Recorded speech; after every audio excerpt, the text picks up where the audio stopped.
The sound of splintering would cut through the roar of rushing water like a gunshot, and Rose Thornton felt her heart drop into her stomach as the wagon lurched violently to one side. The Arkansas River, swollen from spring snowmelt in the Colorado mountains, churned around the wheels with merciless force, and she knew before she even looked that something catastrophic had happened. Her two mules brayed in panic, straining against their harnesses as the current threatened to sweep them all downstream. Rose gripped the wooden seat with white knuckles, her entire body tensing as cold water began seeping into the wagon bed, where months of supplies and all her worldly possessions lay carefully packed.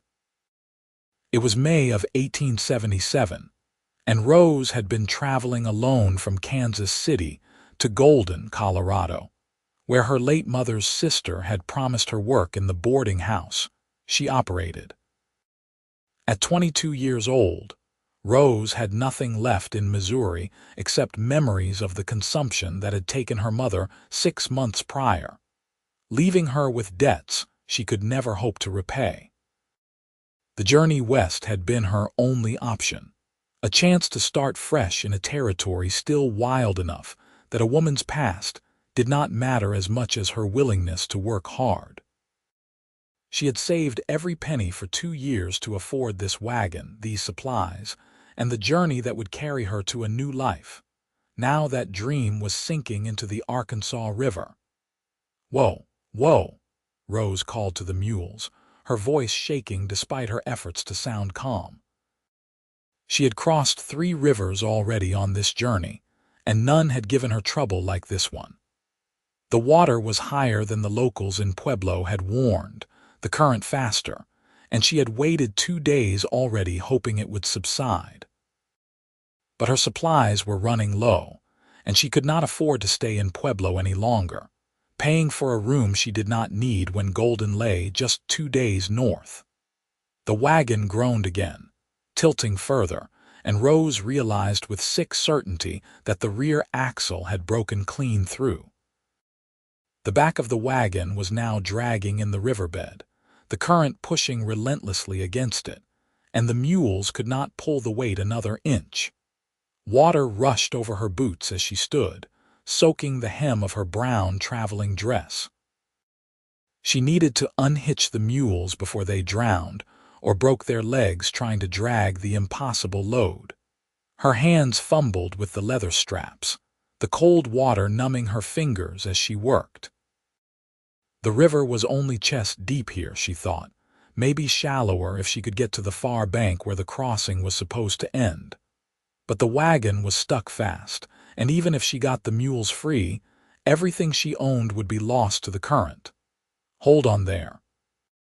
Rose's head snapped up at the shout, and she saw him then, a cowboy on a paint horse riding into the water from the northern bank. He sat tall in the saddle, his dark hat pulled low against the glare of the afternoon sun, and he moved with the easy confidence of a man who had faced rivers before and won. The horse picked its way carefully through the current, powerful legs keeping steady against the push of the water. "The axle broke," Rose called back, not bothering to hide the desperation in her voice. Pride was a luxury she could not afford, not when she was about to lose everything. "I can see that." The cowboy brought his horse alongside the wagon, close enough that Rose could make out his face beneath the brim of his hat. He was young, perhaps 25 or 26, with sun-bronzed skin and dark eyes that assessed the situation with quick intelligence. A few days' worth of stubble shadowed his jaw, and his blue shirt was faded from sun and work. "Can you swim?" "Yes, but my supplies will do you no good if you drown trying to save them." He dismounted directly into the water, keeping hold of his horse's reins. "Get those mules unhitched first. I will help you with the rest." Rose wanted to argue, to insist she could manage, but the wagon lurched again and nearly threw her into the current. The cowboy was beside her in 2 strides, his hands joining hers on the leather straps. Together they worked the harness free, and the mules immediately surged toward the far bank, driven by instinct and fear. "Good," the cowboy said, watching them reach the shallows and clamber onto dry land. He turned back to Rose, water streaming from his clothes. "What is in the wagon?" "Everything I own." Rose's voice caught despite herself. "Clothes, blankets, food stores, cooking pots, tools. I was traveling to Golden to meet my aunt. I cannot afford to replace any of it." The cowboy looked at the wagon, then at the sky, gauging the light. "We have maybe 3 hours before sunset. The wagon is not going anywhere, but the current could shift things around or pull loose items downstream." He moved to the back of the wagon and began unfastening the canvas cover. "Start handing me what you can reach. I will carry it to shore." "You cannot possibly. I have carried wounded men 3 miles through desert.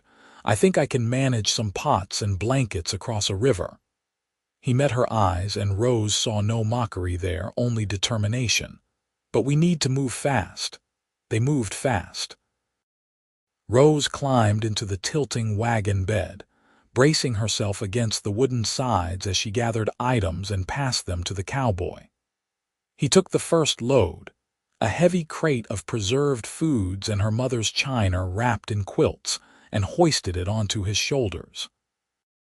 Rose watched in amazement as he waded through the current, his legs steady despite the weight and the push of the water.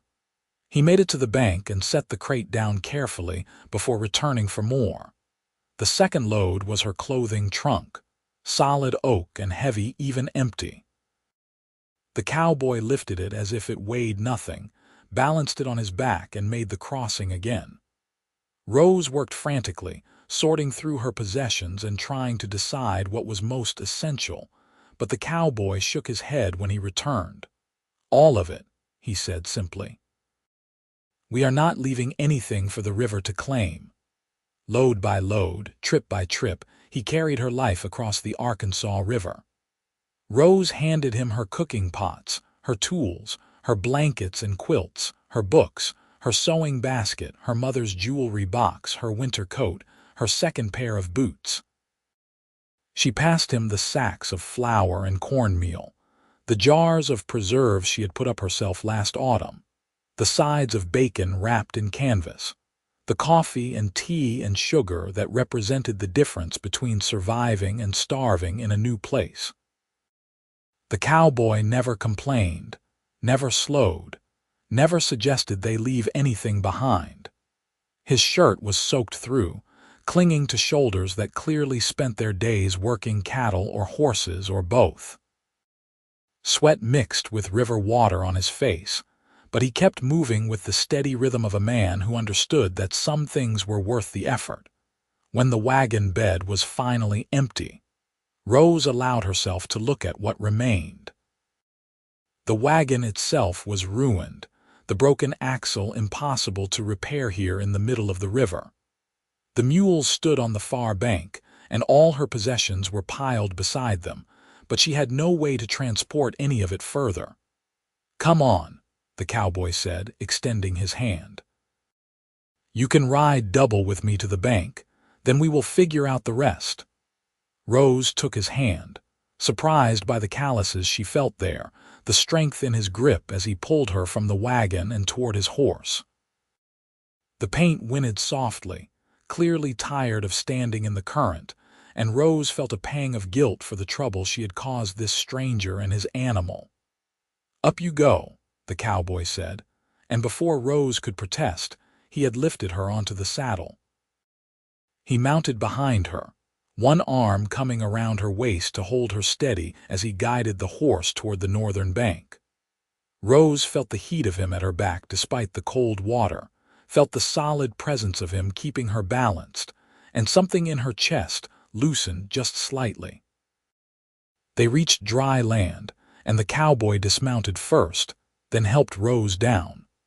Her legs shook as her feet hit solid ground, adrenaline and fear and relief all crashing through her at once. She looked at the pile of her belongings, then at the setting sun, then at the broken wagon still visible in the middle of the river, and felt tears prick at her eyes.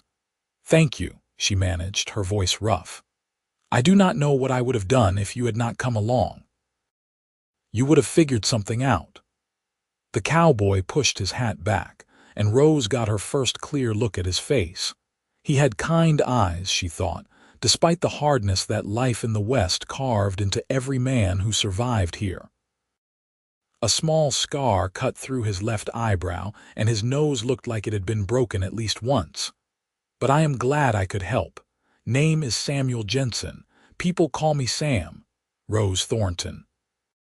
She extended her hand, and he shook it with surprising gentleness, given the strength she had just witnessed. "Are you from around here?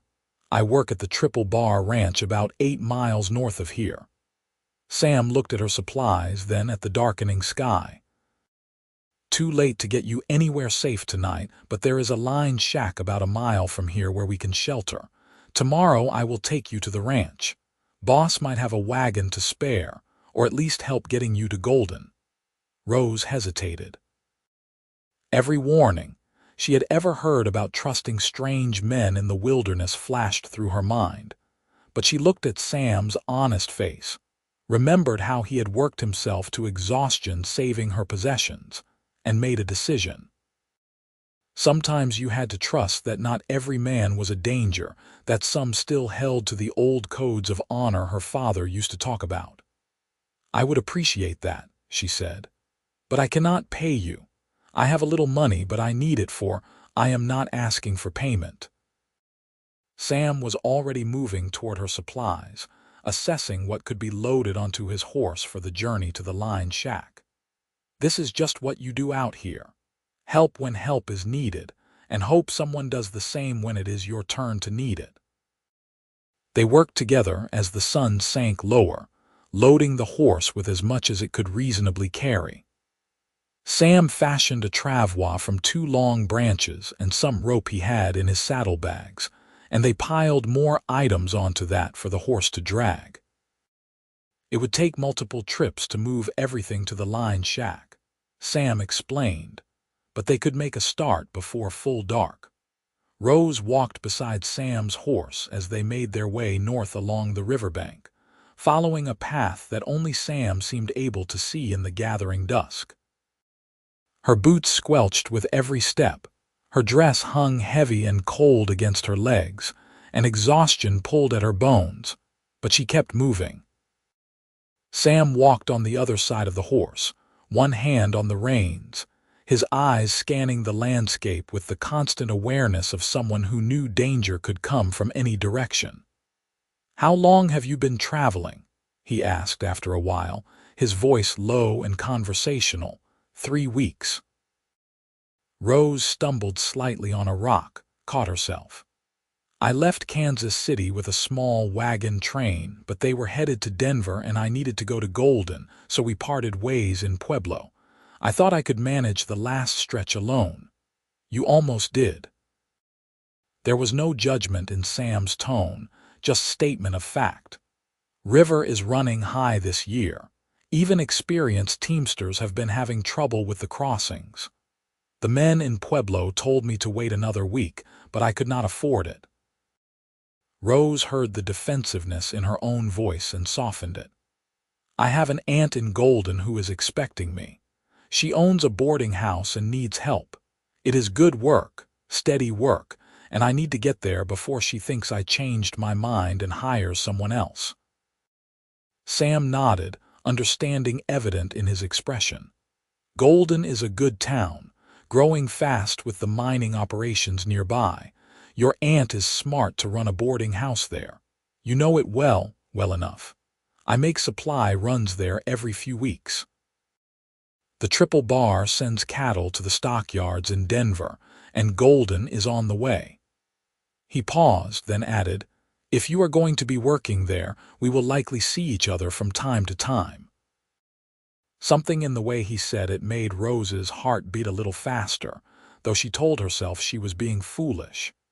This was just a kind man helping someone in need, nothing more. She had no business thinking about anything else, not when her life was in such upheaval. The lined shack appeared out of the twilight like a small miracle, a rough structure of weathered wood that would have looked unwelcoming under any other circumstances, but now seemed like the finest hotel. Sam dismounted and tied his horse to a post before helping Rose unload the supplies. Inside, the shack was sparse but functional. A stone fireplace took up one wall, a narrow bed with a thin mattress occupied another, and a small table and single chair comprised the only furniture. But it was dry and out of the wind, and Rose felt her shoulders sag with relief as she stepped across the threshold. "I will sleep outside," Sam said immediately, as if reading her thoughts. "You take the bed. I just need to go back for more of your supplies before it gets too dark to see the path." "You have done more than enough already." Rose turned to face him, sudden emotion welling up. "Please rest. The rest of the supplies can wait until morning." Sam studied her for a moment, then nodded. "All right, but I will still sleep outside. I have my bedroll and the weather is mild enough." He built a fire in the fireplace with practiced efficiency, and soon warmth began to spread through the small space. Rose found her supplies and pulled out some of the preserved food, and they shared a simple meal of cold biscuits and dried beef, sitting on the floor in front of the fire because there was only one chair, and both were too tired to argue about who should use it. "Tell me about the triple bar," Rose said, more to fill the comfortable silence than from real curiosity, though she found she genuinely wanted to know more about this man who had appeared at exactly the right moment. "It is a good outfit," Sam said, his voice reflective. "Owner is a man named Gerald Hutchins. Fair, hard-working, pays on time. I have been there 3 years now working as a ranch hand, mostly cattle work, some breaking horses, whatever needs doing." He took a drink from his canteen, then passed it to Rose. "I came out from Texas after the war ended. Well, after I was old enough to understand what opportunities might exist out here. Built a life from nothing, and I am proud of that. The war." Rose did the mental arithmetic. "You would have been just a child when it ended. 11 years old." Sam's expression darkened slightly. "Old enough to remember the hardship, young enough to be spared the fighting. My father died at Shiloh. Mother passed 2 years later from fever. I drifted for a while, worked odd jobs, learned to ride and rope from ranch hands who took pity on me. Eventually made my way to Colorado Territory and found steady work." Rose heard the unspoken pain beneath the simple words, the same kind of loss she carried in her own heart. "I am sorry about your parents, and I am sorry about your mother." Sam met her eyes. "I saw how carefully you packed those china pieces, family heirlooms, the only thing I have left of her." Rose looked down at her hands, raw and chapped from the cold water. "She wanted me to have a good life, better than what she had. That is why I am going to Golden, to honor that wish." They sat in silence for a while, the fire crackling between them. Rose felt the day's exertions catching up with her, exhaustion settling into her muscles like lead weights. Her dress was still damp, clinging uncomfortably to her skin, and she shivered despite the fire's warmth. "You should change into dry clothes," Sam said, standing. "I will wait outside while you do. Take your time." He left without waiting for a response, pulling the door shut behind him. Rose sat for a moment, processing the simple kindness of the gesture, then forced herself to move. She dug through her belongings until she found her other dress, a simple gray cotton that was wrinkled from packing but blessedly dry. Changing in the small space was awkward, but she managed, then spread her wet clothes near the fire to dry. When she opened the door to tell Sam he could come back inside, she found him sitting against the outer wall, his hat tilted over his eyes, looking for all the world like he was already asleep. But he straightened when he heard the door, and Rose saw that his eyes were alert. "You should take the bed," she said. "I insist. You worked far harder than I did today, and I will sleep just fine on the ground like I have done 1,000 times before." Sam's tone was gentle but firm. "Please, Miss Thornton, let me do this one last thing to help you rest easy tonight." Rose wanted to argue, but she was too tired and the bed looked too inviting. "Thank you," she said softly, "for everything. I do not know how I will ever repay such kindness." "No repayment needed." Sam stood, collected his bedroll from his saddle. "Sleep well, Miss Thornton. Tomorrow we will get you the rest of the way to your new life." Rose retreated inside, closed the door, and lay down on the narrow bed without bothering to undress further. The mattress was thin and lumpy, but it was heaven compared to the wagon seat she had been sleeping on for 3 weeks. She closed her eyes, intending to review the day's events and plan for tomorrow, but sleep claimed her almost instantly. Outside, Sam rolled out his bedroll near the door, positioned so he would hear anyone approaching. The night was clear and cool, stars bright overhead, and he lay awake for a long time thinking about the woman sleeping inside the shack.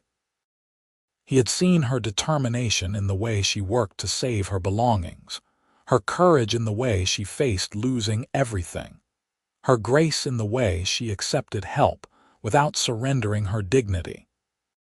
Something had stirred in his chest when he first saw her struggling with those mules, something more than simple desire to help a stranger in trouble. He could not name it yet, was not even sure he wanted to, but as he finally drifted off to sleep, he found himself hoping that his supply runs to Golden would become much more frequent in the coming months. Morning came bright and clear, the sun rising over the eastern plains and flooding the landscape with golden light.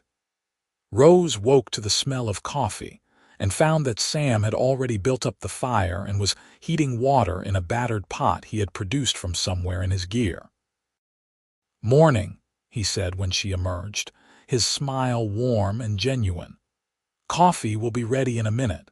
I figured we could have a quick breakfast, then make trips back to the river to collect the rest of your things. If we start early, we can have everything here by mid-morning, then head to the Triple Bar." Rose accepted the cup of coffee he poured for her, savoring the bitter warmth. "You must be exhausted from yesterday." "I have been more tired." Sam settled back against the shack wall, his own cup cradled in his hands. "And I slept well. It was a good night."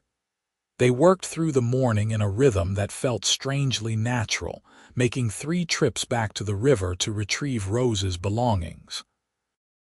By the time the sun was high overhead, everything was piled near the lined shack, and Sam's horse looked distinctly unenthusiastic about making any more journeys.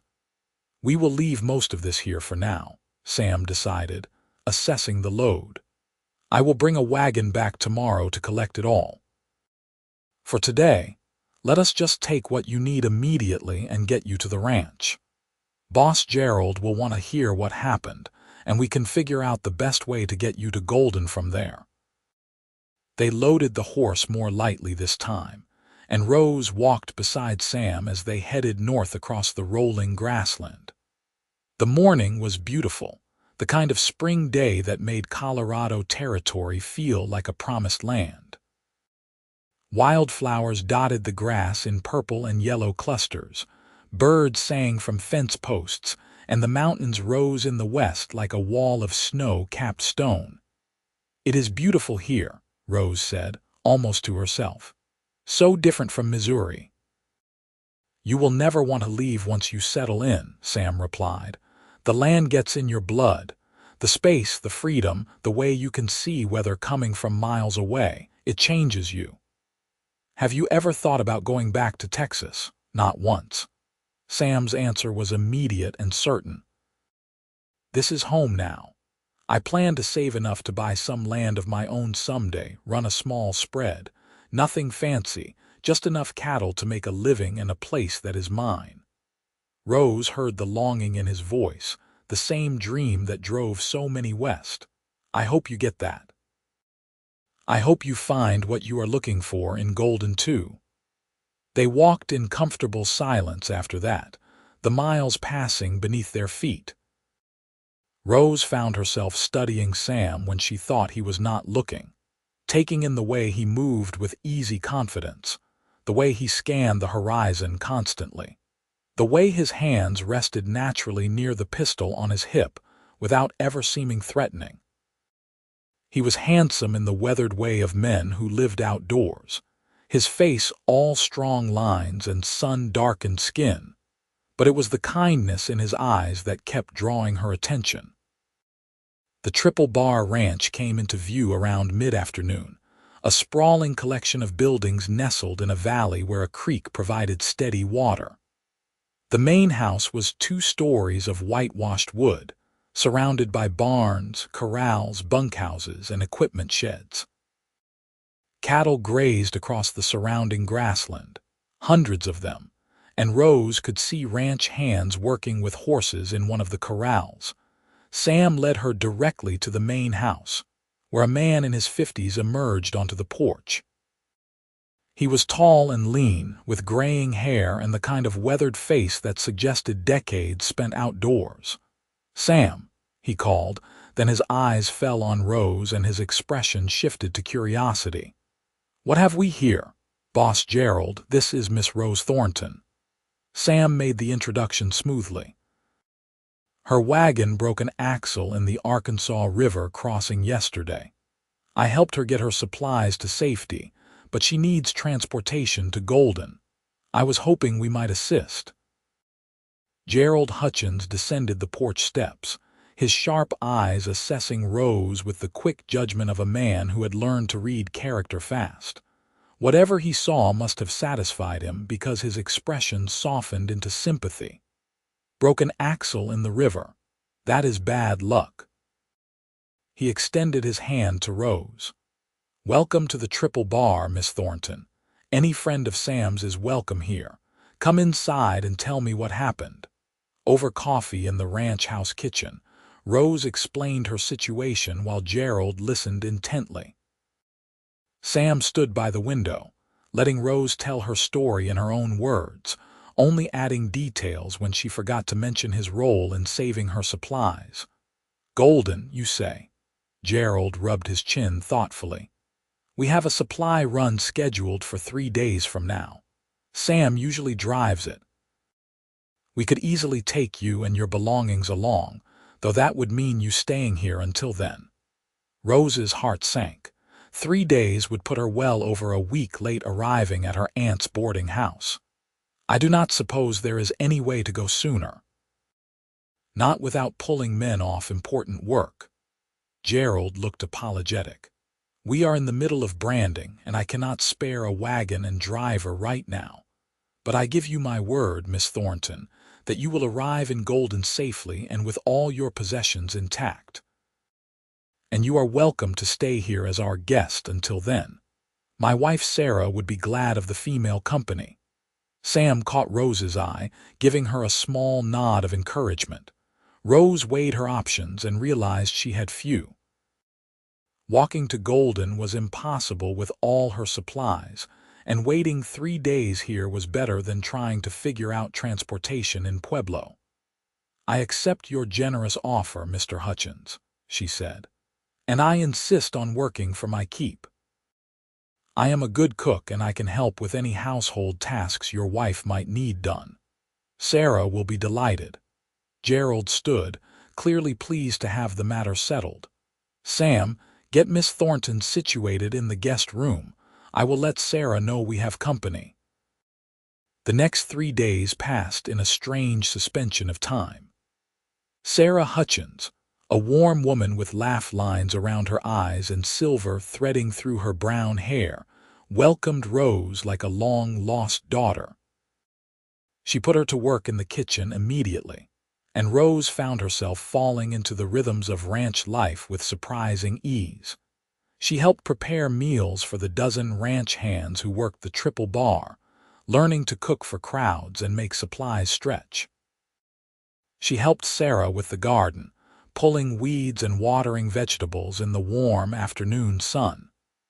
She mended clothes and sheets, her neat stitching earning praise from Sarah, and she spent evenings on the porch listening to Gerald tell stories about the early days of the ranch.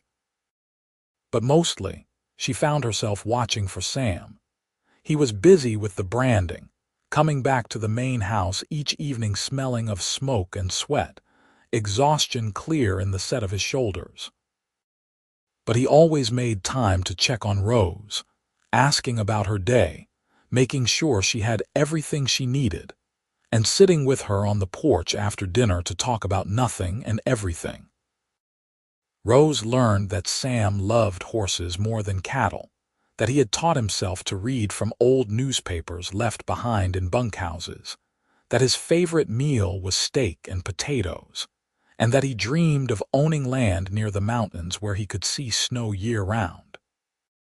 He learned that Rose played piano, though she had not touched one in months, that she missed her mother every single day, that she was terrified of failing in Golden, and that she had always wanted to see the ocean, though she probably never would.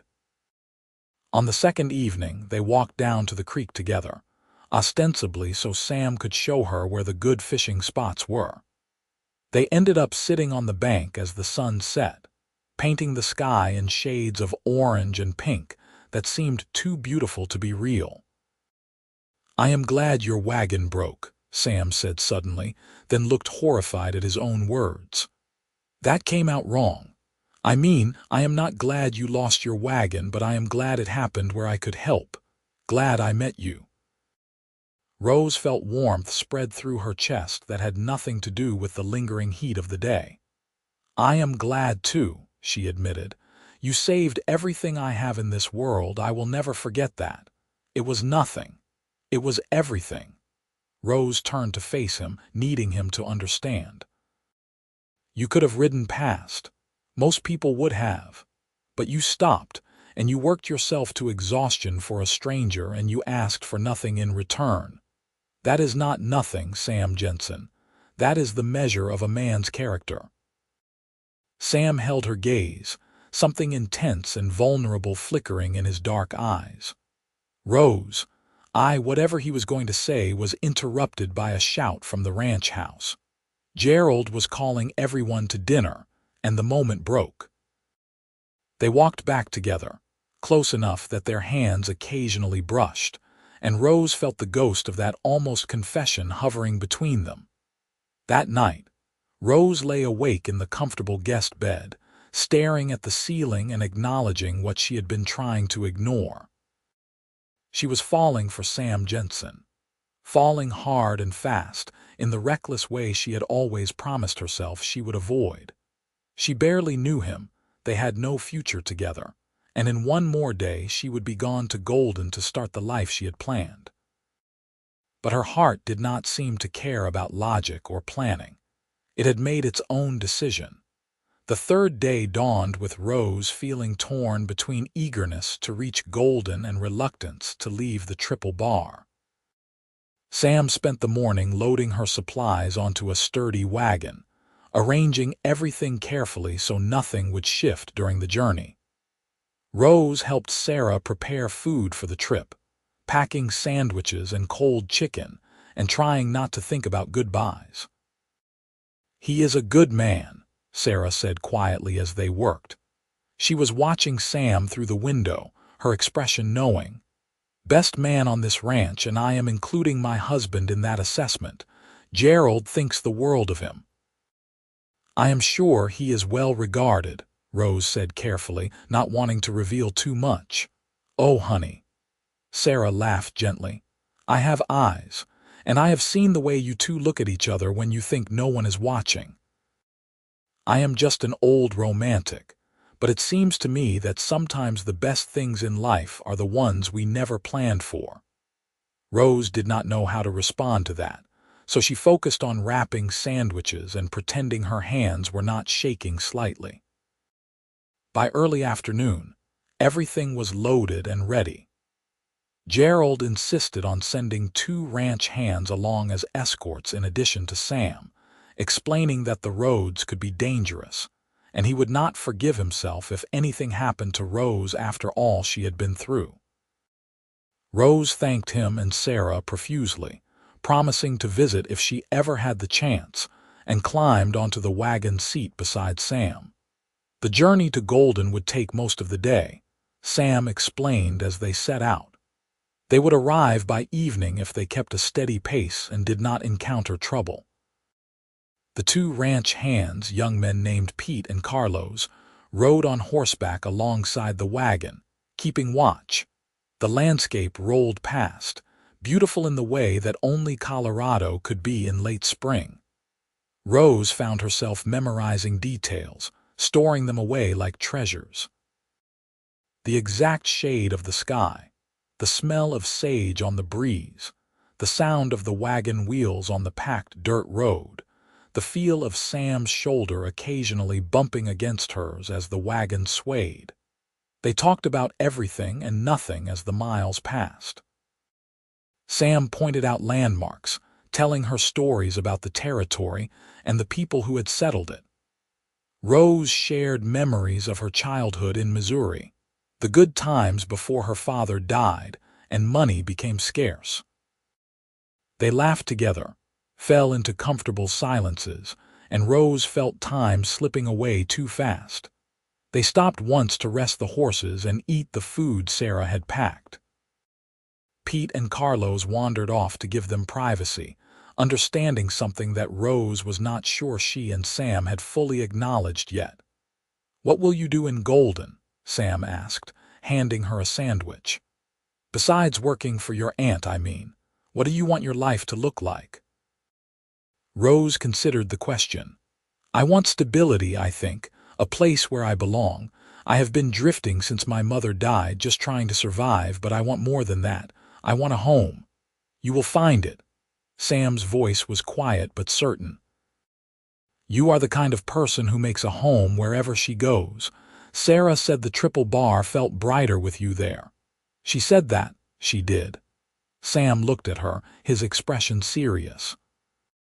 "Rose, I know we have only known each other for a few days, but I need you to know something before we reach Golden." Rose's heart began to race. "What is that?" "I would like permission to call on you, properly I mean, to court you if you are willing." The words came out in a rush, as if Sam had been holding them back and they could not be contained any longer. "I know it is fast. I know you have a new life waiting for you, and I will understand if you say no. But I have never met anyone like you, and I cannot let you ride away without at least asking." Rose felt tears prick at her eyes, though she was smiling. "I was hoping you would ask. I did not want to leave without knowing if I would see you again." The relief on Sam's face was almost comical. "Really? I thought maybe I was imagining things the way you looked at me sometimes. You are not imagining anything." Rose reached over and took his hand, feeling the rough calluses against her palm. "Yes, Sam, I would very much like for you to court me." He squeezed her hand gently, his smile brighter than the sun overhead. "I make supply runs to Golden every 2 weeks, sometimes more often if there is need. I will visit every chance I get. I will look forward to it." They sat there for a moment, hands linked, both grinning like fools until Pete called that it was time to get moving again. Sam helped Rose back onto the wagon seat, and when he climbed up beside her, he did not let go of her hand. Golden appeared in the distance as the sun began its descent toward the mountains. It was a bustling town, larger than Rose had expected, with neat rows of buildings lining wide streets and the constant activity of a settlement in growth. The boarding house her aunt operated was on the main street, a 3-story building painted cheerful yellow with white trim. Sarah Thornton, Rose's aunt, was a tall woman in her 50s with the same auburn hair as Rose's mother, though liberally streaked with gray. She emerged from the boarding house at the sound of the wagon and immediately let out a cry of relief. "Rose! Oh, thank God! I had begun to worry something terrible had happened." She hurried down the steps, her arms already outstretched. Rose climbed down from the wagon and found herself enveloped in a fierce hug. "I am so sorry I am late, Aunt Sarah. My wagon broke an axle crossing the Arkansas River, and I would have lost everything if not for Sam here." Sarah pulled back, her eyes sweeping over Rose to assure herself that her niece was intact, then turned her attention to Sam. "Then I owe you a debt of gratitude, young man. Come inside, all of you. You must be exhausted and hungry." The next hour was a flurry of activity. Sam and the ranch hands carried Rose's belongings inside to the small room on the third floor that would be hers. Sarah insisted on feeding everyone a hot meal, and Rose found herself at a table surrounded by boarders and friendly conversation. Sam sat beside her, and every time their eyes met across the table, Rose felt that flutter in her chest again. Too soon. It was time for Sam and the others to head back to the Triple Bar. They would stay the night in town and leave at first light, Sam explained. But Rose's aunt was already settling in for the evening, and Rose needed to begin learning the routine of the boarding house. Rose walked Sam to the door, acutely aware of her aunt's interested gaze from the kitchen. On the porch, in the fading light, they faced each other with the awkwardness of new lovers who have not yet learned each other's rhythms. "I will be back in 2 weeks," Sam said. "Sooner if I can manage it. I will be here." Rose smiled up at him. "Thank you, Sam, for everything. You saved my life in more ways than one." "You gave me something to hope for," he replied softly. "That is a fair trade, I think." He tipped his hat to her, his fingers brushing her hand one last time, and then he was walking down the street toward the hotel where he and the ranch hands would spend the night. Rose watched until he disappeared from view, her heart full of something that felt dangerously close to joy. Inside, her aunt was waiting with a knowing smile and a cup of tea. "Tell me about this Sam Jenson," she said, patting the chair beside her. Rose sat down and told her everything. The next 2 weeks passed in a blur of learning and adjusting. The boarding house kept Rose busy from dawn until well past dark, cooking meals for 12 regular boarders, changing linens, cleaning rooms, managing accounts, and helping her aunt with the 1,000 small tasks that kept the establishment running. It was exhausting work, but Rose found satisfaction in it. She was good at organization, good at making guests feel welcome, and her aunt's praise was generous and frequent. But every night before she fell asleep, Rose thought about Sam. She replayed their conversations in her mind, remembered the feel of his hand in hers, imagined what their next meeting might be like. It felt foolish to be so consumed by thoughts of a man she had known for mere days, but she could not seem to help herself. Sam appeared on the 13th day, 1 day earlier than promised. Rose was in the kitchen preparing lunch when she heard his voice in the front hall, asking for her. She nearly dropped the pot she was holding, her heart leaping into her throat, and she abandoned the stove without a second thought. He stood in the entryway, hat in hand, looking travel-worn and a little uncertain. But when he saw Rose, his entire face lit up with a smile that made her knees weak. "Hello," he said simply. "Hello yourself." Rose was suddenly aware that she was wearing her work dress, that her hair was escaping its pins, that she probably smelled like onions and soap. But Sam looked at her like she was the most beautiful thing he had ever seen. "I finished the supply run early and convinced Boss Gerald I needed to check on something in town before heading back." Sam's grin turned slightly sheepish. "That's something being you. I hope that is all right." "It is more than all right." Rose glanced back toward the kitchen, where her aunt was almost certainly eavesdropping. "I have a few hours free this afternoon. Would you like to walk with me? I have not seen much of the town yet." They walked through Golden with no particular destination in mind, just enjoying the chance to be together. Sam pointed out various establishments, explained the history of the town's founding, and introduced Rose to people they passed on the street. Everyone seemed to know Sam, and everyone greeted him with genuine warmth. Rose realized that he was well liked here, respected, and it made her proud in a way she had no right to feel yet.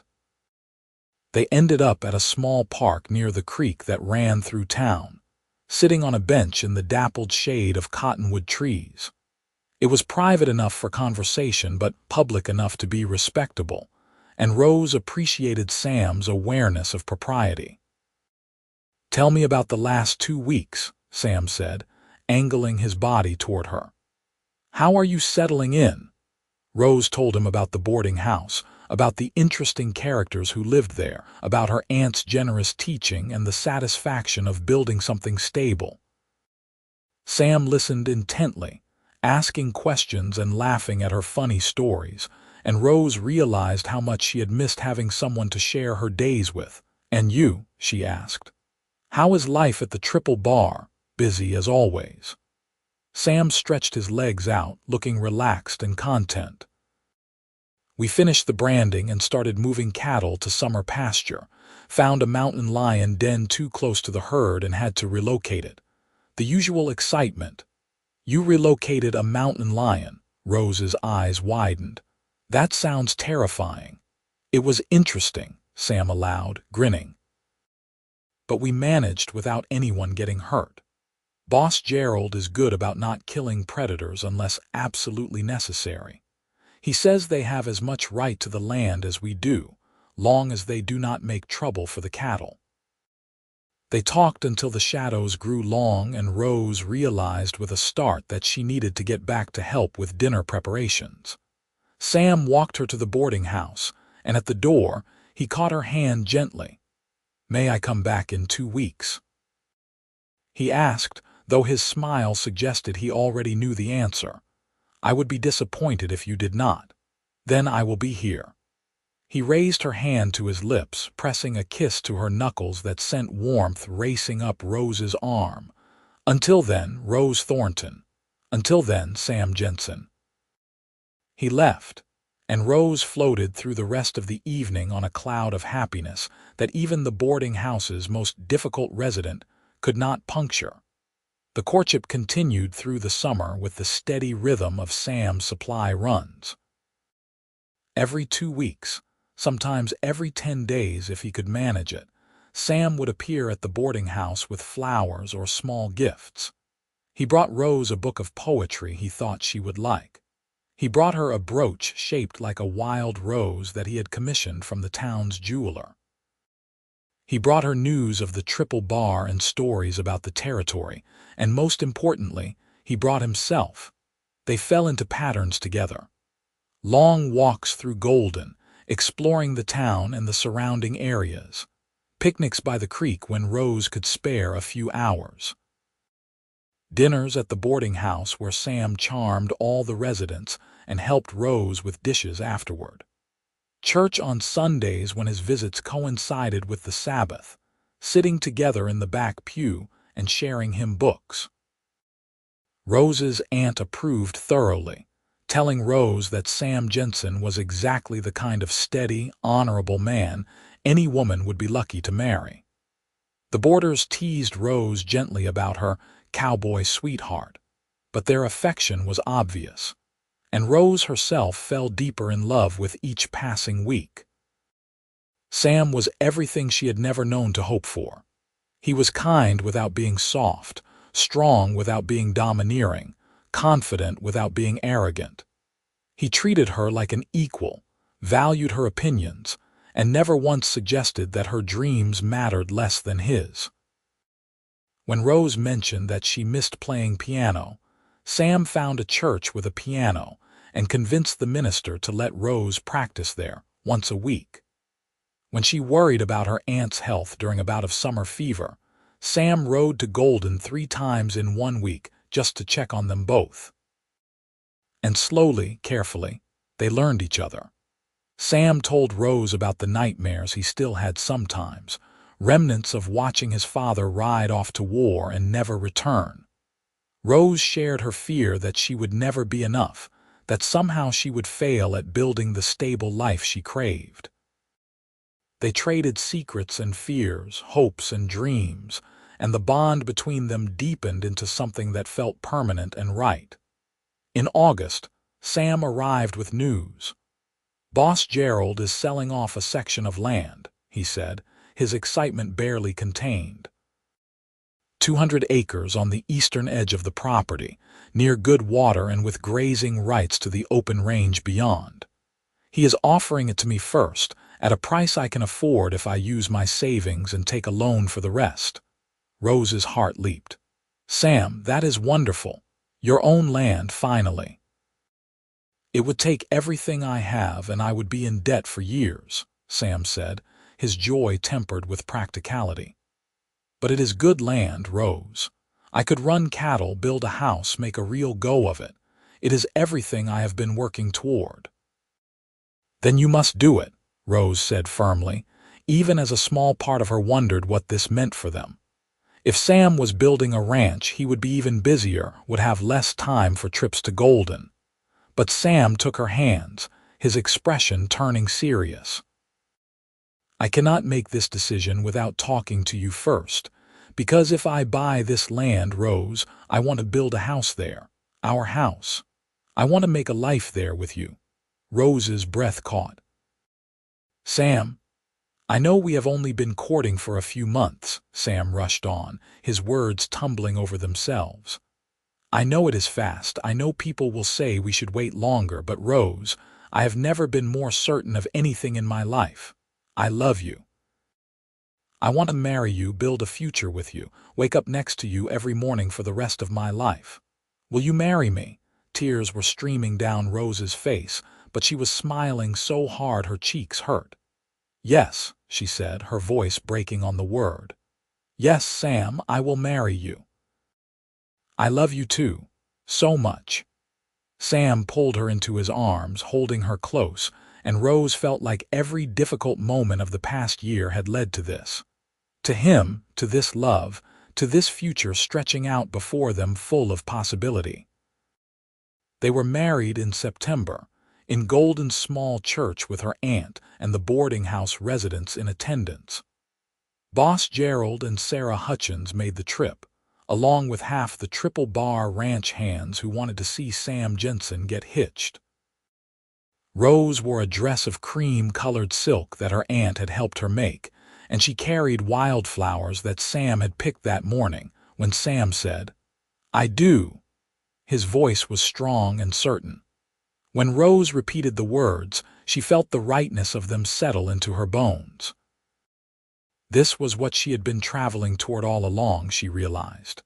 Not just Golden, but Sam. Home had never been a place. It was this man, this moment, this love. They spent their wedding night at a hotel in Golden, a luxury they could barely afford but one Sam insisted on.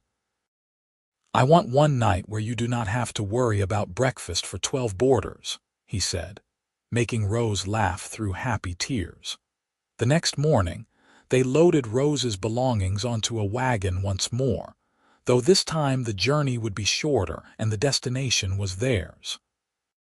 Sam had spent the summer working on their house, using every spare moment to raise walls and build a roof. It was not finished yet, he warned her, but it was livable. They would complete it together. The land was beautiful, rolling grassland with a creek cutting through and mountains visible in the distance. The house was small but sturdy, built from wood and stone with Sam's own hands. It had 2 rooms now with plans for more, and Rose walked through it with wonder, seeing not what it was but what it would become. "It is perfect," she told Sam, meaning every word. They worked through that first autumn like they had worked through everything else, side by side. Rose helped Sam finish the house while he helped her plant a kitchen garden and build fences. They bought cattle with the last of their money, 10 head to start their herd. They worked until their hands were raw and their backs ached, and they fell into bed each night exhausted but together. Winter came, and with it the first real test of their marriage. Snow fell heavy that year, trapping them in the house for days at a time. The cattle struggled, and Sam spent hours each day breaking ice on the creek and hauling feed.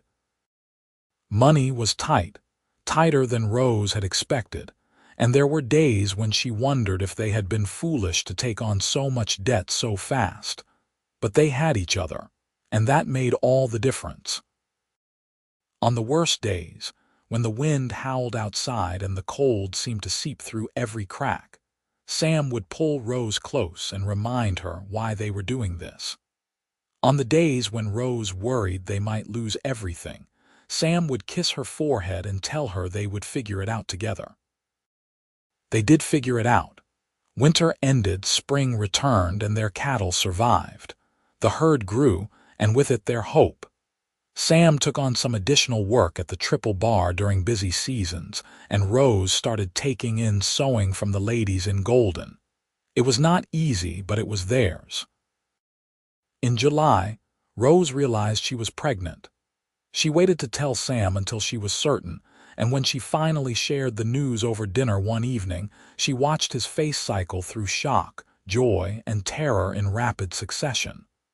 "A baby," he said, his voice wondering. "Rose, we are going to have a baby." "We are." Rose took his hand and placed it on her still flat stomach. "Are you happy?" Happy does not begin to cover it. Sam's eyes were wet with tears he did not bother to hide. "You are giving me everything I never knew I needed." Their son was born in March of 1879, in the bedroom of their little house with a midwife from Golden in attendance. The labor was long and difficult, and Sam paced the main room for hours, wearing a path in the floorboards. But when he finally heard the baby's cry, he burst into the room with no regard for propriety and gathered Rose and their newborn into his arms. "He is perfect," Sam whispered, staring at the tiny red face of his son. "Rose, he is perfect." They named him Thomas, after Rose's father, and Samuel, after his own. Thomas Samuel Jenson came into the world squalling and hungry, and he filled their house with noise and joy and exhaustion. Rose had never known she could love anything as much as she loved that baby, except perhaps the man who knelt beside their bed each night to pray over their son with tears streaming down his face. The years that followed were full of hard work and small miracles. The ranch grew, slowly but steadily. They added to the house, building 2 more bedrooms and a proper kitchen. They bought more cattle, and Sam's reputation as a fair dealer and skilled rancher grew. Rose's garden flourished, and she started selling vegetables in Golden, adding to their income. Thomas grew from baby to toddler to boy, and in 1881, Rose gave birth to a daughter they named Clara. 2 years after that, another son arrived, and they called him William. The house that had seemed so spacious when it was just the 2 of them now rang with the sounds of children, and Rose would not have traded the chaos for anything. Sam was a devoted father, teaching Thomas to ride almost before the boy could walk, letting Clara help him with ranch work from the time she could toddle after him, reading to William every night before bed. Rose watched her husband with their children and fell in love with him all over again, seeing the gentle patience he showed, the way he made each child feel special. There were hard times, too. A drought in 1883 that nearly broke them, forcing Sam to sell half their herd just to keep the ranch afloat. A winter fever that swept through the family, leaving Rose terrified they would lose one of the children. Moments when the debt felt crushing, when the work felt endless, when they lay awake at night wondering if they would make it through, but they always did. Together they weathered every storm. And slowly, year by year, the debts were paid down. The ranch became profitable, not just sustainable. Their name became known and respected throughout the territory. On their 10th anniversary, Sam took Rose on a trip to Denver, leaving the children with her aunt for 3 days. They stayed in a fine hotel, ate at restaurants, and Sam bought Rose a piano that he had shipped back to the ranch. "You gave up so much to build this life with me," he said as they stood in the music store, Rose's hand resting on the polished wood of the instrument. "You should have the things that bring you joy too." The piano arrived a week later, and Rose cried when Sam and 3 ranch hands he had hired for the day carefully moved it into their house. That night, after the children were in bed, Rose played for the first time in years. Her fingers were clumsy at first, stumbling over keys she used to know by heart, but Sam sat beside her on the bench and listened like she was performing Carnegie Hall. "I love you," he said when she finally stopped playing, her hands tired but her heart full. "I have loved you since the day I saw you in that river, fighting to save everything you owned. I will love you until the day I die and every day after that if such things are possible." Rose kissed him then, pouring a decade of love and gratitude and partnership into that kiss. "And I love you, Sam Jenson.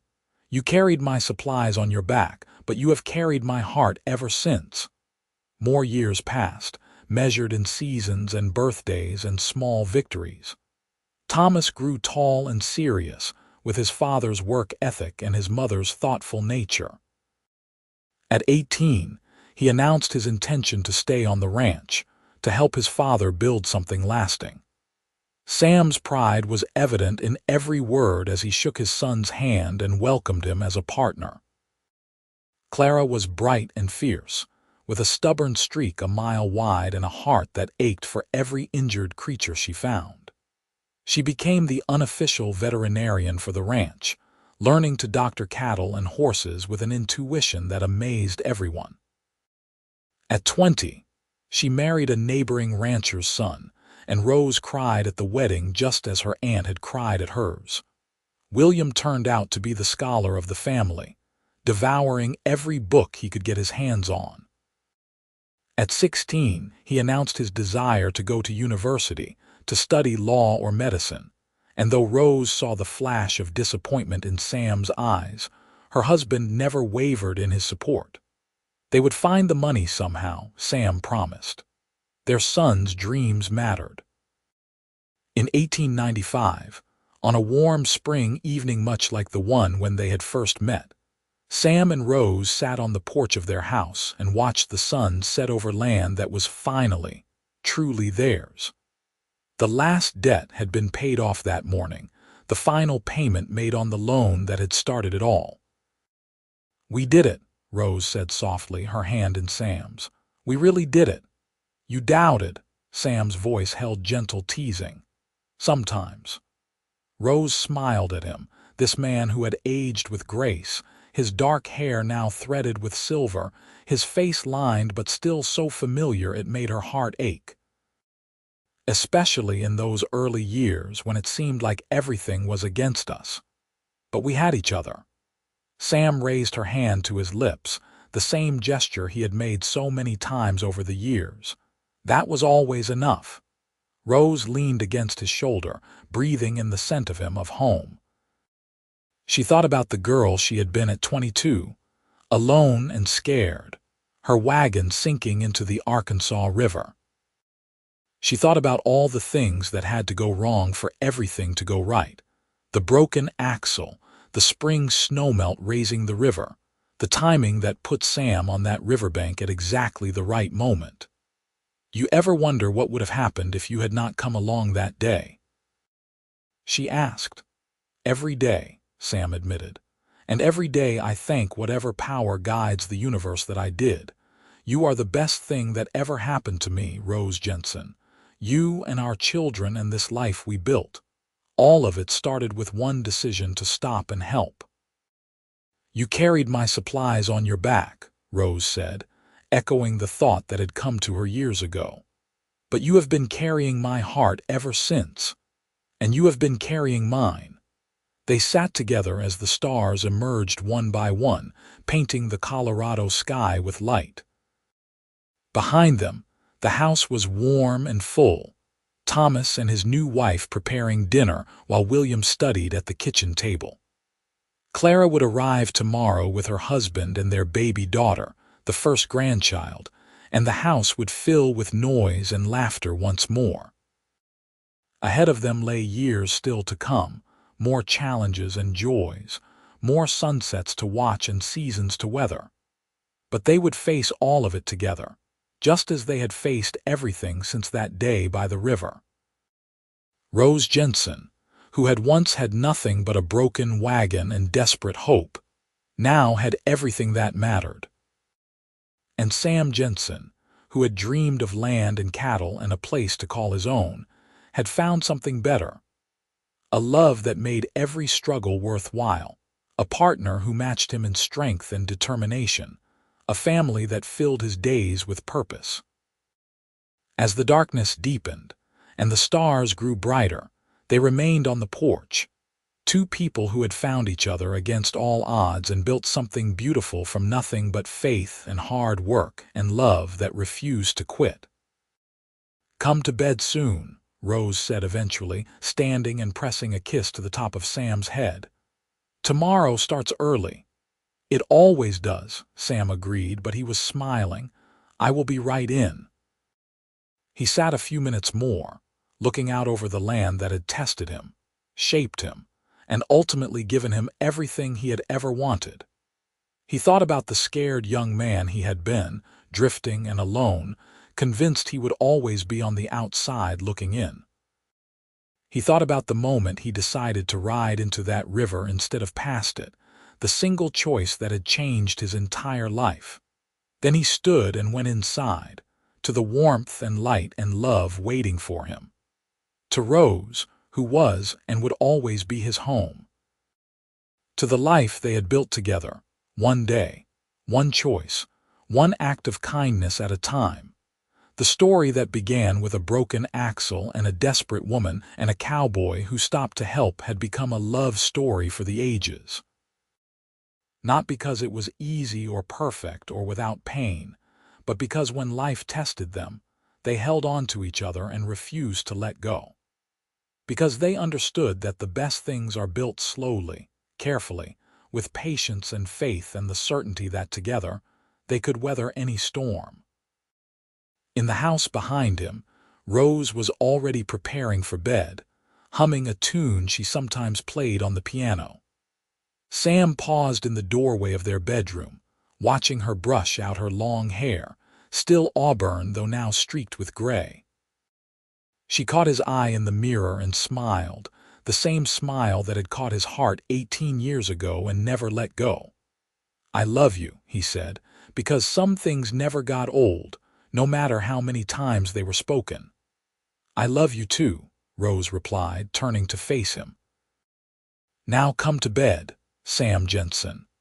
We have lived a good life together, and tomorrow we get to do it all again."